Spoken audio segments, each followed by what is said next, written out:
தமிழ்நாடு அமைச்சரவை விரைவில் மாற்றி அமைக்கப்பட இருப்பதாக நம்பத்தகுந்த வட்டாரத்திலிருந்து நமக்கு ரகசிய தகவல் கிடைச்சிருக்கு.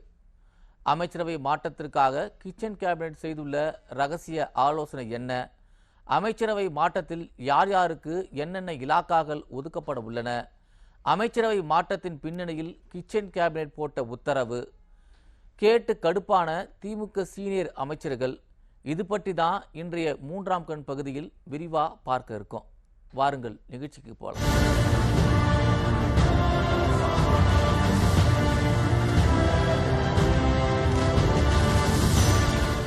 உதயநிதிக்கு பட்டாபிஷேகம் சூட்டியே ஆக வேண்டும் என்ற எண்ணத்தில் முதலமைச்சர் ஸ்டாலின் இருக்கார். இருப்பினும் அவருக்கு ஜாதகம் சரியில்லாததால தற்போது உதயநிதியை துணை முதலமைச்சராக்கினால் அது ஆட்சிக்கே பெரிய ஆபத்தாக வரும் என சில ஜோசியர்கள் கிச்சன் கேபினெட்டிடம் அறிவுரை வழங்கியிருக்காங்க.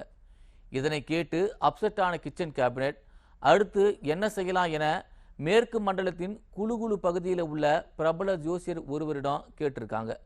அதற்கு இப்போதைக்கு விஷயத்தை ஆற போடுங்கள் என்று மட்டும் சொல்லியிருக்காரு அந்த பிரபல ஜோசியர். இந்த தகவலை ஸ்டாலினுக்கு கடத்தியிருக்கிறது கிச்சன் கேபினெட் தரப்பு. இந்த சமாச்சாரத்தை கேட்டு சபரிசன் தரப்பு பயங்கர சந்தோஷத்தில் இருக்குதான். ஆனாலும் கூட தனது அமெரிக்க பயணத்திற்கு முன்பாக எப்படியாவது மகன் உதயநிதியை துணை முதலமைச்சராக்கி விட வேண்டும் என துடிக்கிறாரு ஸ்டாலின். முதலமைச்சர் ஸ்டாலினுக்கே அரசியல் புரிதல் இல்லை. இதில் உதயநிதியை துணை முதலமைச்சராக்கினால் என்ன செய்வது என சில சீனியர் அமைச்சர்கள் கையை பிசைந்து கொண்டிருக்கிறார்கள். இருந்தாலும் கூட அமைச்சரவை இலாக்காவை மாற்றுவது, உதயநிதிக்கு பட்டாபிஷேகம் சூட்டுவது என்பதில் முதல்வர் ஸ்டாலின் உறுதியாக இருக்காரு. அதே சமயத்தில் மூத்த அமைச்சர்களும் முதல்வர் ஸ்டாலின் மீது ஏக கடுப்பில் இருக்காங்க. சீனியர்களின் இந்த கடுப்பிற்கு முக்கிய காரணம் தற்போது சில முக்கிய இலாக்காக்களை பார்த்து கொண்டிருக்கும் சீனியர் அமைச்சர்களிடமிருந்து அந்த இலாக்காக்களை பிடுங்கி உதயநிதி ஸ்டாலினுக்கு கொடுக்க முதல்வர் ஸ்டாலின் திட்டம் தீட்டியிருக்காரு. இதுதான் திமுக சீனியர்களின் கடுப்பிற்கு காரணமாக சொல்லப்படுது. அதாவது தற்போதைய சூழலில் முதலமைச்சர் ஸ்டாலின் உட்பட 34 அமைச்சர்கள் தமிழ்நாடு அமைச்சரவையில் இருக்காங்க. செந்தில் பாலாஜி அமைச்சரவையில் இருந்து நீக்கப்பட்ட பிறகு புதிதாக யாரையும் அமைச்சரவையில் சேர்க்கலை.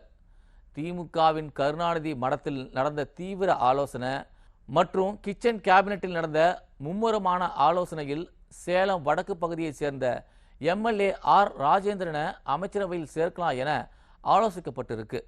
இதற்கு மேற்கு மண்டலத்தில் இருக்கும் சீனியர் திமுகவினரும் ஸ்டாலின் அமைச்சரவையில் இருக்கும் சீனியர் அமைச்சர்களுமே எதிர்ப்பு தெரிவித்திருக்கிறார்கள்.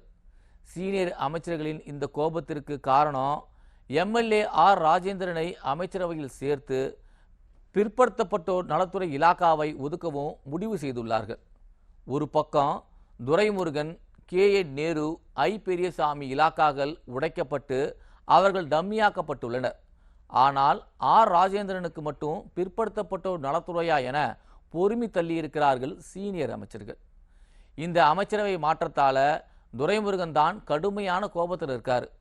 கருணாநிதி காலத்தில் பொதுப்பணித்துறையை கவனித்துக் கொண்டிருந்த துரைமுருகனை நீர்ப்பாசனத்துறை அமைச்சராக்கினார் ஸ்டாலின். தற்போது துரைமுருகன் வசமுள்ள சுரங்கங்கள் மற்றும் கனிமங்கள் துறையை மூத்த அமைச்சர் கே. நேருவுக்கு வழங்க இருக்கிறது கிச்சன் கேபினெட். மா. சுப்பிரமணியன், எஸ். முத்துசாமி, ஆர்.எஸ். ராஜகண்ணப்பன், ஐ. பெரியசாமி, ஆர். சக்கரபாணி, ஏவா வேலு ஆகியோரின் அமைச்சரவையும் திருத்தி அமைக்கப்பட உள்ளது.